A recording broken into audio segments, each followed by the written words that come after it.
بسم اللہ الرحمن الرحیم وبہ نستعین۔ السلام علیکم ورحمۃ اللہ وبرکاتہ۔ الحمد للہ القادر المقتدر القدیر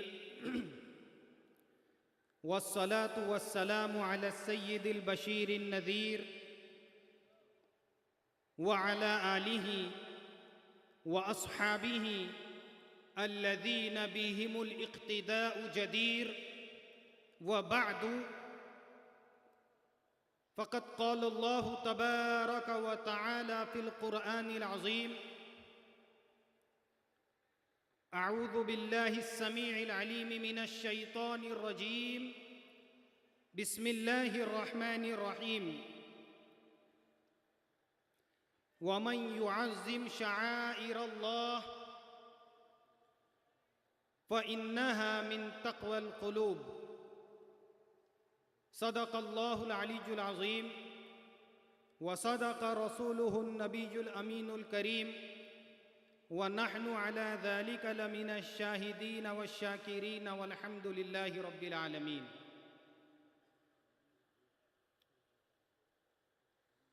آج کے اس عظیم الشان قادری مجیدی کانفرنس کے صدر معظم تاجدار ماہرہ حضور رفیق ملت اسٹیج پر جلوہ فرما ہیں۔ حضور رفیق ملت کے برابر میں ہم سب قادریوں کے دلوں کی دھڑکن، جانشین تاجدار اہل سنت حضور صاحب سجادہ آستان عالیہ قادریہ بدایوں شریف جلوہ گر ہیں۔ اسی طرح سے سادات کرام، مشائخ عظام، صاحبزادگان و شہزادگان یہاں پر کثیر تعداد میں اسٹیج کے رونق افزا فرما رہے ہیں، اور اسٹیج کے علاوہ ہمارے سامنے ہزاروں کی تعداد میں موجود قادری دیوانوں کا ٹھاٹھے مارتا ہوا یہ سمندر نظر آ رہا ہے، جو قادری مجیدی فیض حاصل کرنے کے لیے باب عطاء قادری اور درگاہ قادری مجیدی میں حاضر ہوا ہے۔ اللہ تبارک و تعالی ہم سب کو قادری فیضان سے بہرور فرمائے، ہماری اس عرس کی حاضری قبول ہو، اور یہ فیضان ہم پر ہمیشہ جاری و ساری رہے۔ احباب سلسلہ، بزرگوں اور دوستوں، حکم کے مطابق کچھ دیر کے لیے آپ کے سامنے حاضر ہوا ہوں۔ دیوانوں کے اس مجمع میں اور اس ذمہ دار اسٹیج سے کچھ بات کہنا اور زبان کھولنے کی جرأت کرنا یہ بہت مشکل کام ہے۔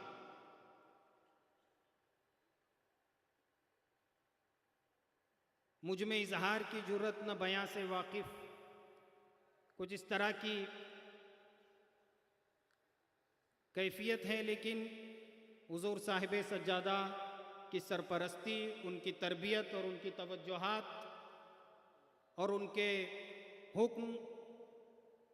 کی تعمیل میں حاضر ہوا ہوں۔ انشاءاللہ کچھ دیر آپ کے سامنے، آپ کے مابین ٹوٹے پھوٹے انداز میں، ایک معمولی انداز میں کچھ عرض کرنے کی کوشش کروں گا۔ سورۃ الحج کی آیت کریمہ میں نے آپ کے سامنے تلاوت کی۔ اللہ تبارک و تعالی قرآن کریم میں یہ ارشاد فرماتا ہے: وَمَن يُعَظِّمْ شَعَائِرَ اللَّهِ، کہ جو لوگ تعظیم کرتے ہیں اللہ کے شعائر کی، شعائر الہیہ کی، فَإِنَّهَا تو یہ تعظیم کرنا اللہ کی علامات کی، اس کی نشانیوں کی، اس کے شعائر کی تعظیم، آیت کے اگلے حصے میں اس تعظیم کو یہ کہا جا رہا ہے فَإِنَّهَا مِن تَقْوَى الْقُلُوبِ کہ یہ تعظیم کرنا دلوں کے تقوی میں سے ہے۔ بے شک یہاں پر یہ بات ہم سمجھتے ہوئے آگے بڑھتے ہیں کہ اسلام کی جو بنیادی تعلیمات ہیں، اسلام جہاں سے انسانوں کی تربیت کرتا ہے، اسلام کے جو مطالبات ہیں، تو اسلام سب سے پہلا مطالبہ ہر انسان سے یہ کرتا ہے کہ وہ اس خالق اور اس رب کائنات کی عبادت کرے جس نے اسے پیدا کیا ہے۔ بے شک بے شک سورۃ البقرہ سے جب ہم تلاوت شروع کرتے ہیں قرآن کریم کی، تو سب سے پہلا مطالبہ انسانوں کو مخاطب کر کے قرآن نے جو کیا ہے وہ یہی ہے، یا ایھا الناس اعبدوا ربکم الذی خلقکم، اے لوگو عبادت کرو اپنے اس رب کی جس نے تمہیں پیدا کیا ہے۔ بے شک تو عبادت صرف رب وحدہ لا شریک کی ہوگی، یہ اسلام کا بنیادی عقیدہ ہے۔ لیکن اس عقیدے کو سمجھنے کے لیے اور اس عقیدے کی تعلیم لوگوں کے درمیان عام کرنے کے لیے، اس کو ارسال اور اس کی تبلیغ کرنے کے لیے اللہ تبارک و تعالی نے جو طریقہ کار اختیار فرمایا ہے، سنت الہیہ جو شروع ہی سے رہی ہے، وہ یہ رہی ہے کہ اللہ نے انہی انسانوں میں سے ایسی عظیم ہستیوں کا انتخاب فرمایا کہ جن کو انبیاء اور مرسلین کہا جاتا ہے، اور پھر ان عظیم ہستیوں کے ذریعے لوگوں کو اس اہم بات سے، اس بنیادی عقیدے سے آگاہ کیا گیا، مطلع کیا گیا کہ تمہیں صرف ایک خدا کی عبادت کرنا ہے بے شک اور ایک رب کی عبادت کرنا ہے۔ بے شک اور وہ رب کون ہے؟ جو خالق ہے، اور پھر اس کے بے شمار دلائل دیے گئے ہیں۔ اب اس بنیادی عقیدے کو سمجھنے کے بعد ہم یہ دیکھتے ہیں کہ عقیدہ توحید جس میں اللہ کی عبادت کو بیان کیا جائے گا، اس کی وحدانیت کو، اس کی توحید کو بیان کیا جائے گا، اس کو سمجھنے کے لیے اور اس تک پہنچنے کے لیے انبیاء اور مرسلین کو واسطہ اور وسیلہ رکھا گیا ہے، لہٰذا عقیدہ رسالت کی بھی ضرورت پیش آئی، کیونکہ جب تک بات کو ماننا یہ معتبر نہیں ہوگا کہ جو بات لے کر آ رہا ہے، جو ناطق ہے، جو بتانے والا ہے، جو لانے والا ہے، جو بولنے والا ہے، اللہ کو کسی نے دیکھا نہیں، اللہ نے انبیاء اور مرسلین کے علاوہ براہ راست کسی سے کلام نہیں فرمایا، تو واسطے اور وسیلے کی طور پر انبیاء اور مرسلین کو تمام انسانوں اور خالق کے درمیان رکھا گیا ہے، لہٰذا رب کی معرفت اور اس کی الوہیت اور اس کی وحدانیت اور اس کے توحید کے اقرار کے لیے ان انبیاء اور مرسلین کو ماننا واہ ضروری واہ ہے۔ واہ واہ، بے شک بے شک، سبحان اللہ سبحان اللہ۔ تو عقیدہ توحید کے ساتھ اب ضرورت پیش آئی عقیدہ رسالت کو سمجھنے کی۔ واہ واہ واہ، جب تک عقیدہ رسالت سے آگہی نہیں ہوگی، اس کو سمجھا نہیں جائے گا، عقیدہ توحید نہ معتبر ہوگا نہ سمجھ میں آ سکتا ہے۔ واہ واہ واہ واہ، بے شک اسی لیے عرفاء، عارفین اور صالحین جب عقائد کو ترتیب دیتے ہیں، اور متکلمین اب جب عقائد کو ترتیب دیتے ہیں تو ترتیب تو یہی ہوتی ہے کہ عقیدہ توحید، عقیدہ رسالت، عقیدہ آخرت، اور پھر اس سے ملحق عقیدہ بعث وغیرہ، واپس مر کر جو زندہ ہونا ہے، جو بنیادی عقائد ہے۔ لیکن اہمیت اور معنویت کے اعتبار سے اگر ہم غور کریں تو عقیدہ رسالت ماننے کے اعتبار سے سر فہرست رکھا جا سکتا واہ واہ ہے، واہ واہ واہ۔ کیونکہ حضور صلی اللہ علیہ وسلم کو مانے بغیر آپ کی واہ، واہ، بات واہ، پر ایمان لانا یہ قابل قبول نہیں ہو سکتا جب تک آپ کی شخصیت کو تسلیم نہیں کیا جائے گا، واہ، واہ، جب واہ، تک بے شک، آپ کی ذات کو نہیں مانا جائے گا، آپ کی بات کو ماننا یہ معتبر نہیں ہو سکتا۔ واہ واہ واہ واہ واہ واہ واہ واہ واہ اس بات کو اس واقعے سے بھی سمجھا جا سکتا ہے کہ جب قرآن کا پہلا پیغام ہیرا کے پہاڑ پر نازل ہوتا ہے، نبی کریم علیہ السلام اس پیغام کو لے کر حرم کعبہ کے ارد گرد تشریف فرما ہے۔ آپ ایک چوٹی کا انتخاب کرتے ہیں اور کوہ صفا پر کھڑے ہو کر نبی کریم صلی اللہ علیہ وسلم کو وہ پیغام لوگوں کے سامنے رکھنا ہے، قریش مکہ کے سامنے یہ بات بیان کرنا ہے کہ تمہارا معبود ایک ہے جو وحدہ لا شریک ہے، اسی کی عبادت کرنا تمہارے لیے لازم ہے۔ واہ، لیکن اس پیغام کو بیان کرنے سے پہلے یہ حضور صلی اللہ علیہ وسلم اپنے مخاطبین سے یہ کہتے ہیں، قریش مکہ سامنے موجود ہیں، سرداران قریش سامنے موجود ہے، اہل مکہ کو مخاطب کر کے حضور یہ فرما رہے ہیں کہ میرے بارے میں تمہارا کیا اے، خیال ہے؟ اے، واہ واہ واہ واہ واہ واہ، بے شک بے شک، سبحان اور حضور صلی اللہ علیہ وسلم اپنی ذات کے بارے میں ان سے پوچھتے ہیں۔ یہ وہ ذات ہیں کہ جنہوں نے نبی کریم علیہ السلام نے عقیدہ توحید منوانے کے لیے اپنی زندگی کو دلیل کے طور پر پیش واہ کیا۔ واہ واہ واہ واہ واہ واہ واہ، فَقَدْ لَبِثْتُ فِيكُمْ بے شک۔ عُمُرًا مِّن قَبْلِهِ، واہ، میں واہ۔ تمہارے درمیان ایک عمر گزار چکا ہوں، واہ۔ تم میرا چلنا پھرنا دیکھ چکے ہو، تم میرا سودا کرنا دیکھ چکے ہو، تم میری تجارت دیکھ چکے ہو، میں تمہارے درمیان رہ چکا ہوں، تم میری زندگی سے آشنا ہو، کیا تم نے مجھ کو مان لیا؟ کیا تمہارا ایمان مجھ پر ہے؟ واہ واہ واہ واہ، تو حضور صلی اللہ علیہ وسلم نے پہلے اپنی شخصیت کو لوگوں کے سامنے پیش کیا، پہلے خود کو لوگوں کے سامنے رکھا، اور جب ان کی گواہی لے لی اس کے بعد پھر عقیدہ توحید بیان ہو رہا ہے۔ اس کے بعد یہ کہا جا رہا ہے کہ اب ایک خدا کی عبادت کی جائے گی، قولوا لا الہ الا اللہ تفلحون، تم اللہ کے ایک ہونے کی گواہی دے دو اور اس کو دل سے تسلیم کر لو، تم کامیاب ہو جاؤ گے۔ پتہ یہ چلا کہ عقیدہ توحید کو ماننے کے لیے عقیدہ رسالت ماننا ضروری ہے۔ محمد رسول اللہ، محمد اللہ کے رسول ہے۔ جب ہم اس بات پر پختگی کے ساتھ قائم ہو جائیں گے تو اب باری آتی ہے اللہ ایک ہے، وہ وحدہ لا شریک ہے، جنت موجود ہے، دوزخ موجود ہے، میزان لگائی جائیں گی، قیامت قائم ہوگی، آخرت میں یہ ہوگا کون جنت میں جائے گا کون دوزخ میں جائے گا، قرآن کی آیات نازل ہو رہی ہے، یہ سورہ نور ہے، یہ سورۃ البقرہ ہے، یہ سورہ فتح ہے، یہ سورہ مزمل ہے، یہ سورہ مدثر ہے، یہ سب باتیں بعد میں مانی جائے گی، پہلے محمد رسول اللہ کی شخصیت کو مانا جائے۔ اس تمہید کے بعد میں پھر اس آیت پر لے چلتا ہوں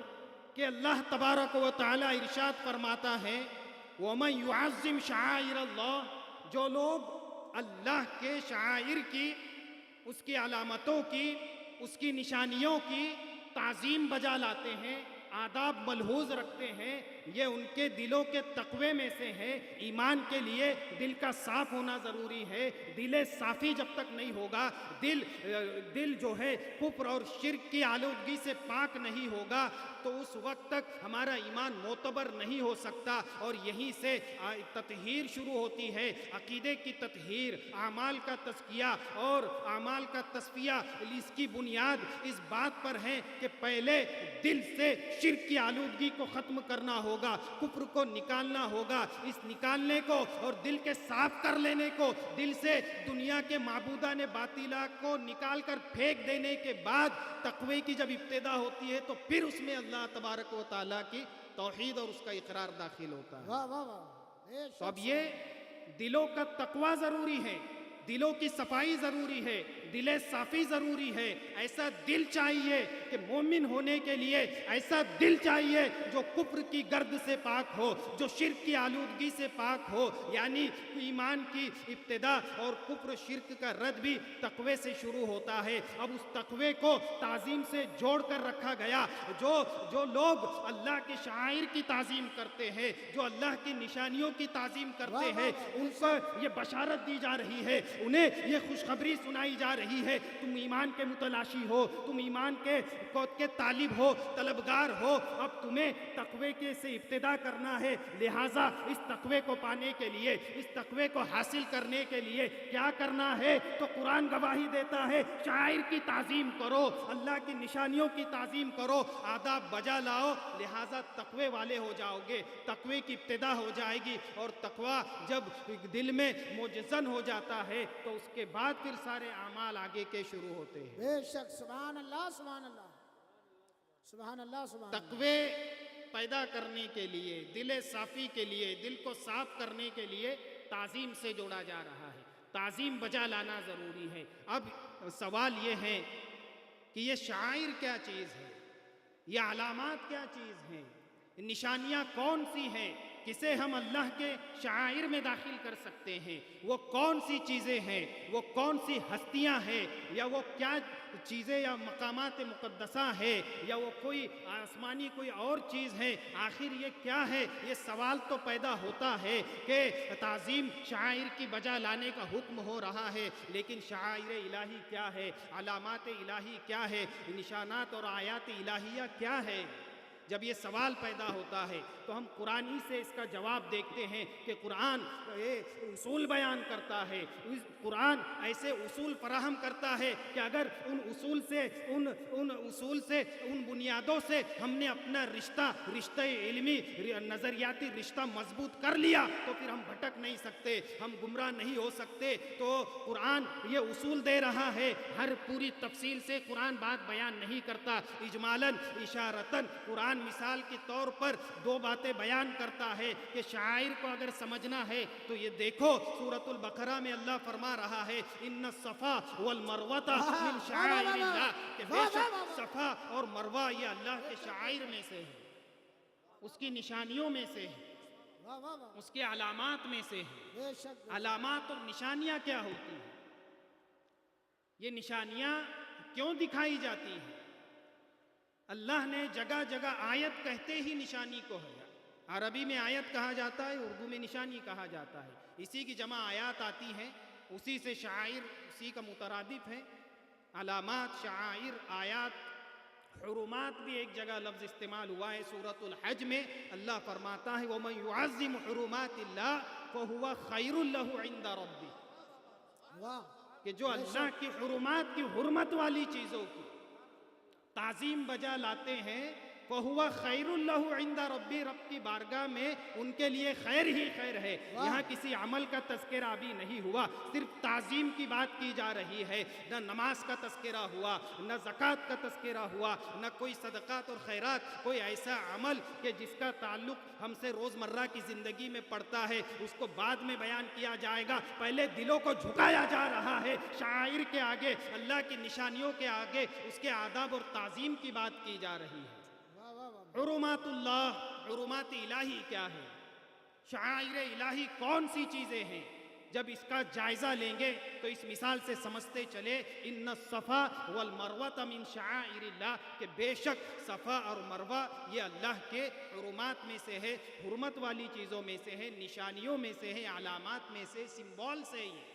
اللہ تبارک و تعالی ہمارے سامنے موجود نہیں ہے، لیکن شاعر اس رب کائنات کا پتہ دیتی ہے، بے شک، یہ علامات ہمیں رب تک پہنچاتی ہیں، یہ نشانیاں ہمیں رب کعبہ تک پہنچا دیتی ہیں۔ اسی لیے اللہ نے جا بجا قرآن کریم میں الگ الگ انداز میں نشانیوں کو بیان فرمایا، کبھی تخلیق آسمانی کو بیان فرمایا، کبھی تخلیق انسان و انفس کو بیان فرمایا، اور ان کے ذریعے قرآن نے یہ دلیل قائم کی کہ رات دن یہ نظائر تم دیکھ رہے ہو، یہ رات اور دن کا بدلنا تم دیکھ رہے ہو، آسمان سے بارش کا برسنا تم دیکھ رہے ہو، سورج کا نکلنا اور ڈوب جانا تم دیکھ رہے ہو، ماہ و سال کا تبدیل ہونا تم دیکھ رہے ہو، کہیں موسم میں گرما ہے تو کہیں سردی کا موسم ہے تو کبھی بارش کا برسنا ہے، یہ لیل و نہار کو تبدیل کون کر رہا ہے، یہ تصریف کون فرما رہا ہے، اس کا خالق کون ہے؟ قرآن نے جا بجا دلائل کے ذریعے اس کو واضح کیا ہے، اور ان دلائل کے بعد پھر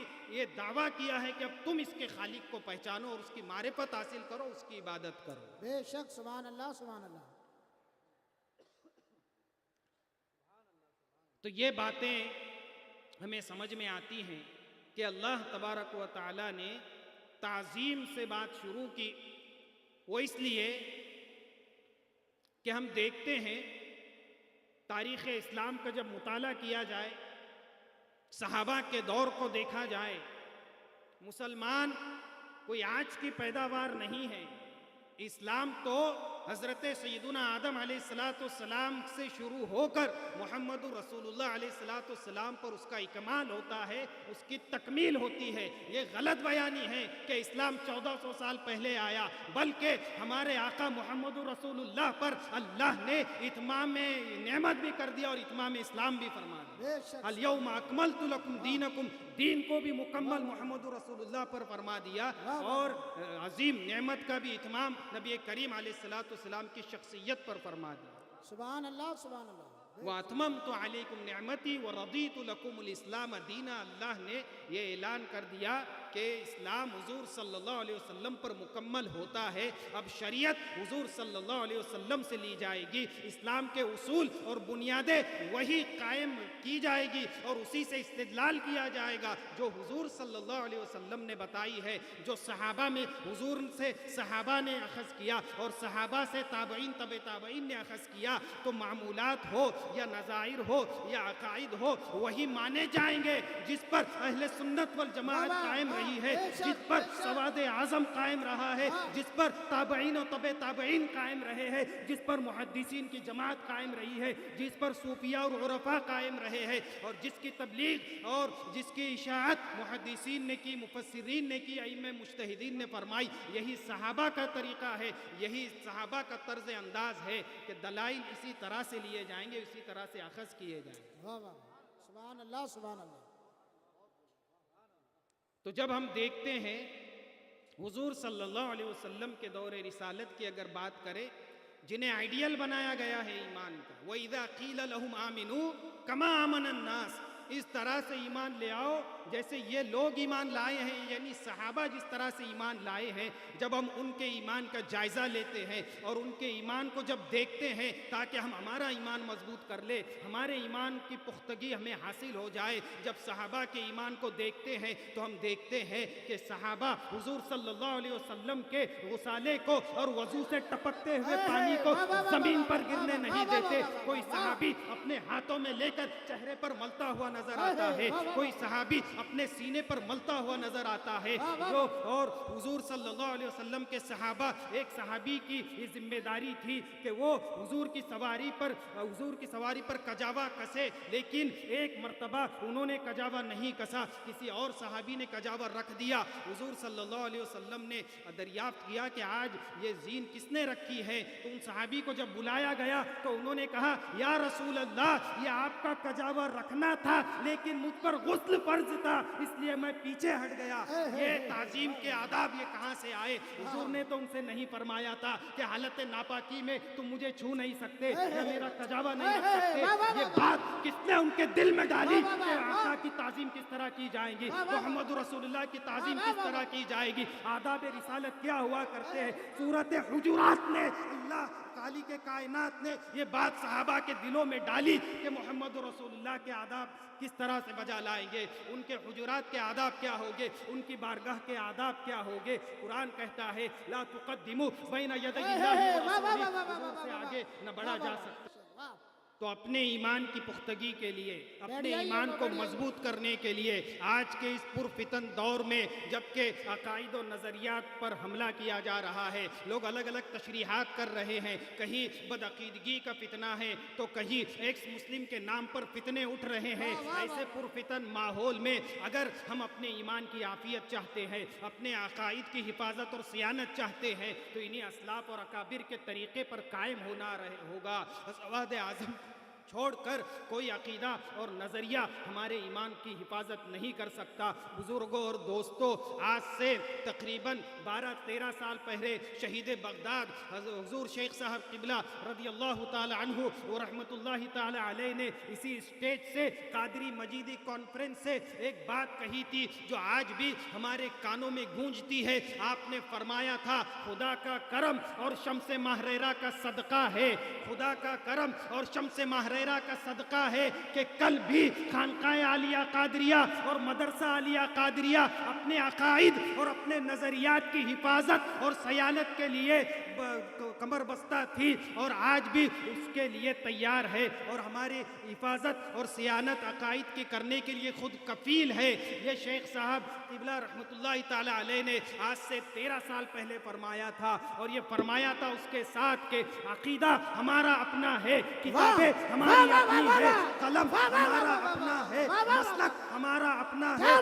بزرگوں اور دوستوں، گھبرانے کی ضرورت نہیں ہے، وقت گزر گیا۔ حضور شیخ صاحب قبلہ کے یہ جملے اللہ کی بارگاہ میں قبول ہو چکے ہیں، ہم دیکھ رہے ہیں، ابھی ہم اپنی آنکھوں سے ایسی کتاب کا اجرا ہوتے ہوئے دیکھیں گے کہ جس کا نام توحید کا قرآنی تصور ہے۔ آج لوگ بات کرتے ہیں کہ خانقاہوں میں توحید کی بات نہیں ہوتی، الوہیت نہیں پڑھایا جاتا۔ ارے خانقاہوں ہی نہیں تو توحید سکھایا ہے۔ ہندوستان میں آج جو مسلمانوں کا اور اہل توحید کا جو یہ سمندر نظر آ رہا ہے کہ یہ کس کی دین ہے؟ خانقاہوں کی دین ہے۔ خواجہ معید الدین اجمیری کو دیکھ لو، خواجہ محبوب الہی کو دیکھ لو، ہندوستان کے نارتھ سے لے کر اور ساؤتھ تک آنکھیں جا کر جب ہم مغرب میں دیکھتے ہیں تو خواجہ بندے نواز توحید کا پیغام دیتے ہوئے نظر آتے ہیں، بنگال کی کھاڑیوں میں مخدوم سمنا توحید کا پیغام دیتے ہوئے نظر آتے ہیں۔ تو یہ عرفاء، یہ صالحین، یہ بزرگان دین ہی تھے کہ جو ماضی میں بھی توحید کا پرچم بلند کیے ہوئے تھے، اور آج بھی انہی کی بدولت توحید محفوظ ہے، عقیدہ رسالت محفوظ ہے، اور عقیدہ آخرت اور تمام عقائد محفوظ ہے۔ حضور شیخ صاحب نے فرمایا تھا کہ ہم اپنے خود کفیل ہے اور کتابیں ہماری اپنی ہے۔ یہ بات آپ کے ایسی مقبول ہوئی کہ آج ہماری عقیدہ توحید کی حفاظت کے لیے، عقیدہ رسالت کی حفاظت کے لیے سیف الجبار موجود ہے، اور عقیدہ رسالت کی حفاظت کے لیے صرف سیف الجبار نہیں، سیف الجبار کا وارث موجود ہے جن کی رگوں میں فضل رسولی خون دوڑ رہا ہے۔ آپ مشاہدہ کریں، اس چہرے کی زیارت کریں، اس چہرے میں شیخ سالم کا پرتو نظر آتا ہے، قادری دولہ کی وجاہت اور شباہت نظر آتی ہے، سرکار بلند آواز سے استقبال کیجئے۔ حضور شیخ صاحب نے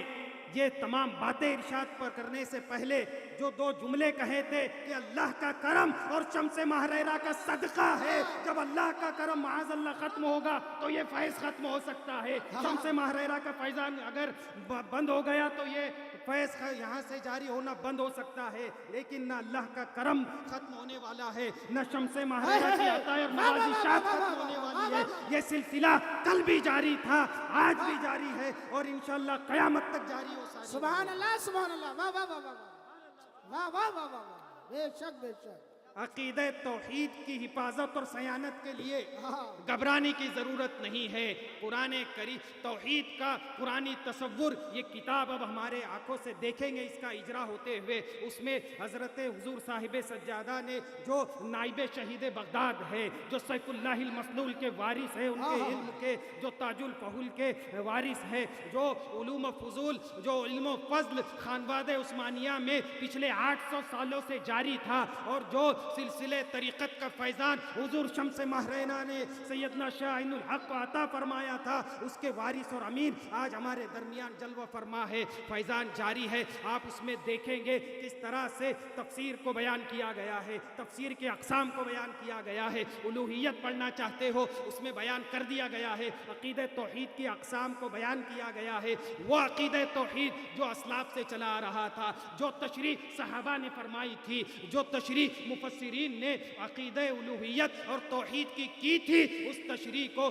بہت ہی سادہ اور اچھے انداز میں خوش اسلوبی کے ساتھ حضرت نے مرتب کر دیا ہے۔ اب ہمیں عقیدہ توحید کی حفاظت کے لیے، چاہے پھر ایک مسلم کا اٹھنے والا فتنہ ہو یا پھر عقیدہ توحید کی غلط تشریح کر کے اس کی آڑ میں عشق رسالت پر حملے کیے جا رہے ہو، سب کا جواب آپ کو اس کتاب میں پڑھنے کو ملے گا۔ عقیدہ توحید کو اور اہل سنت پر ترک توحید کا جو الزام لگایا جاتا ہے، اس کا جواب بھی اس کتاب میں دے دیا گیا ہے۔ شرک کے اقسام بیان کیے گئے، عقیدہ توحید کے جو غلط اقسام بیان کیے گئے تھے اس کا علمی رد کر کے وہ اقسام جو اسلاف سے چلے آ رہے تھے، جو تابعین نے فرمائے، جو متکلمین نے اقسام بیان کیے تھے، اس کو درج کر دیا گیا ہے۔ ہر گھر میں، ہر قادری کے گھر میں یہ کتاب موجود ہونا چاہیے۔ اگر کوئی شخص ہم سے سوال کرے کہ خانقاہ میں عقیدہ توحید بیان نہیں ہوتا تو ہم یہ کتاب اس کے منہ پر واہ مار واہ دیں۔ واہ واہ واہ واہ واہ واہ واہ واہ، سبحان اللہ سبحان اللہ، بے شک بے شک۔ تو ہمارے عقائد کی حفاظت اور صیانت کے لیے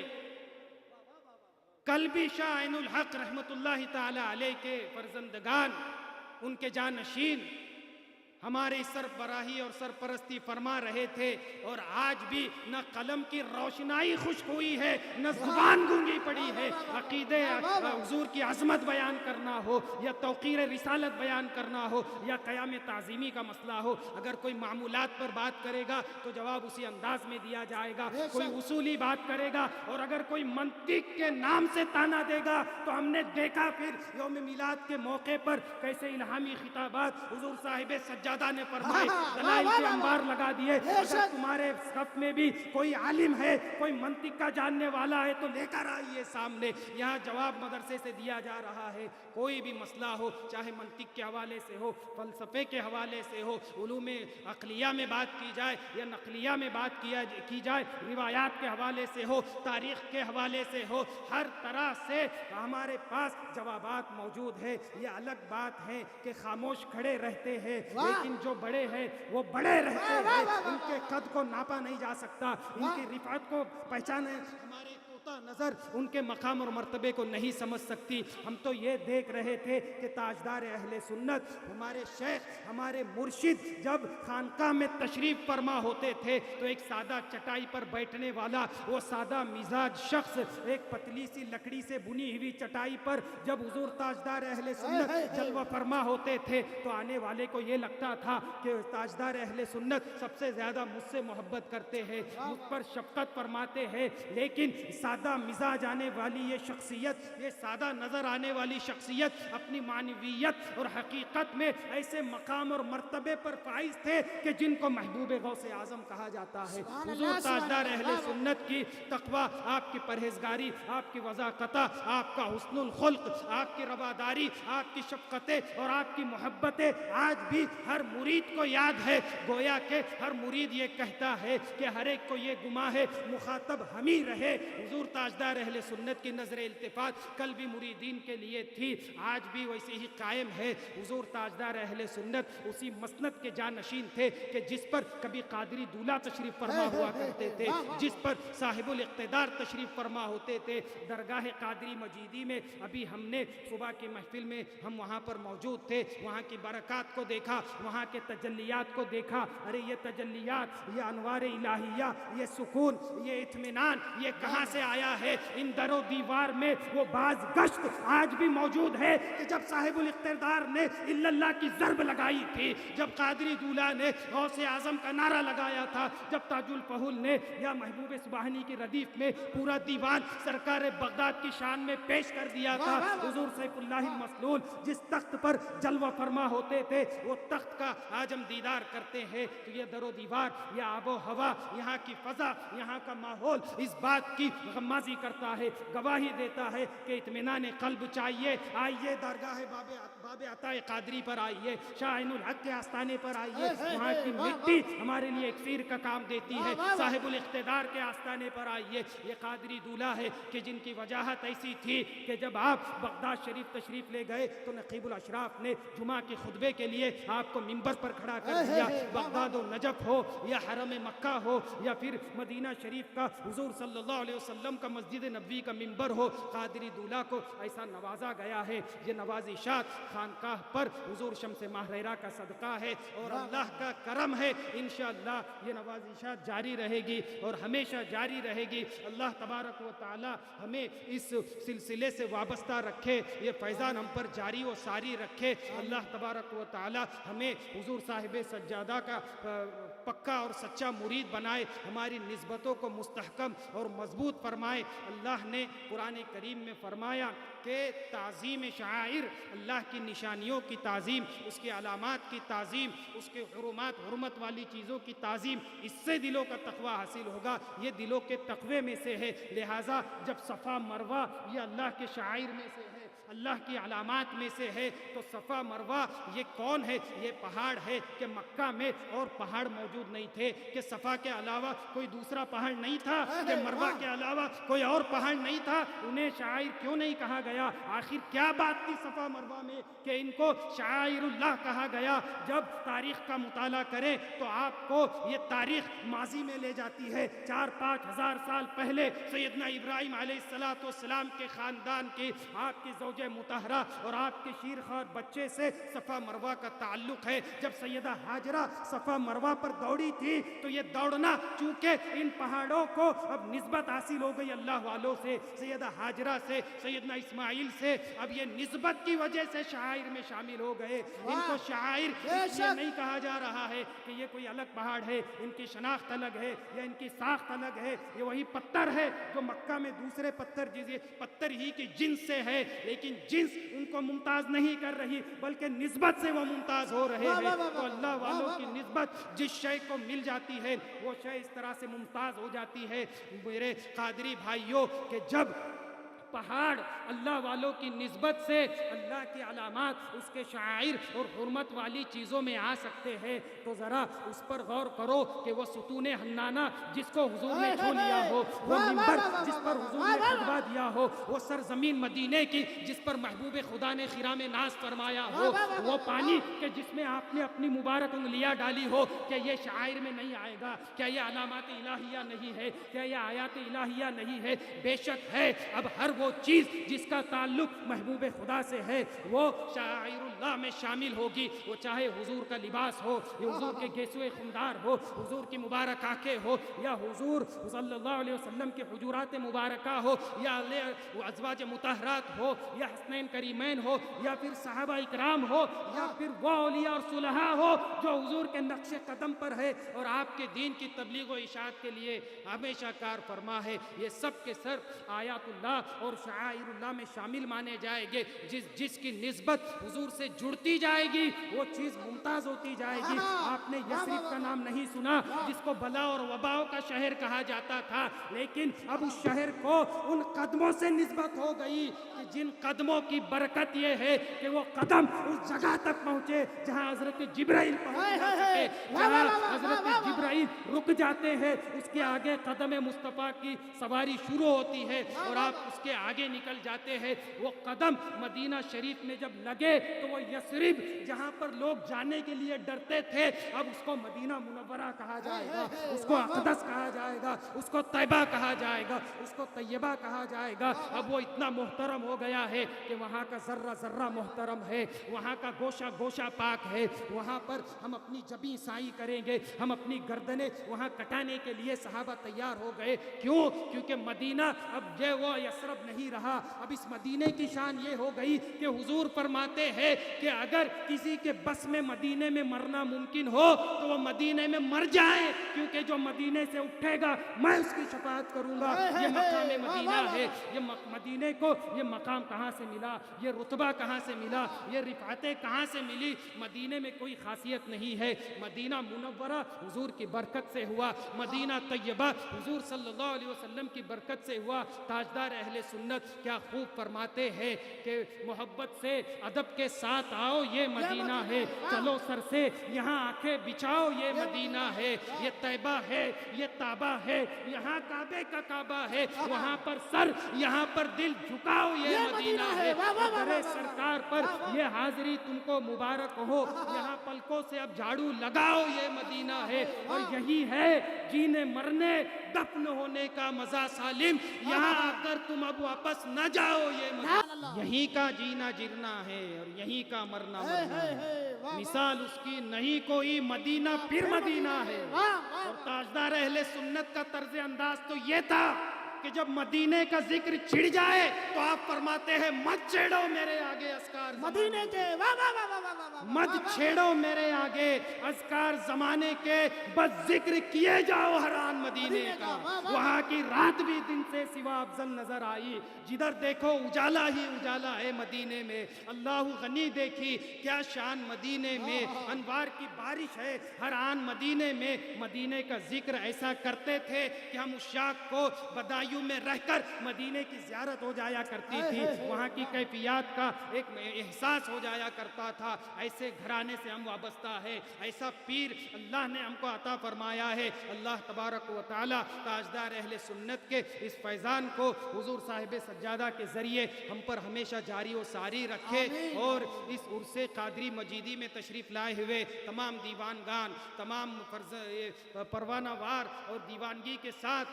ہم جس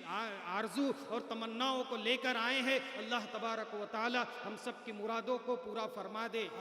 میرے کہنے میں، آپ کے سننے سمجھنے میں جو غلطیاں ہوئی ہو، اللہ تبارک و تعالی نبی کریم علیہ السلام کے طفیل معاف فرمائے۔ وما علینا الا البلاغ، وآخر دعوانا ان الحمد للہ رب العالمین۔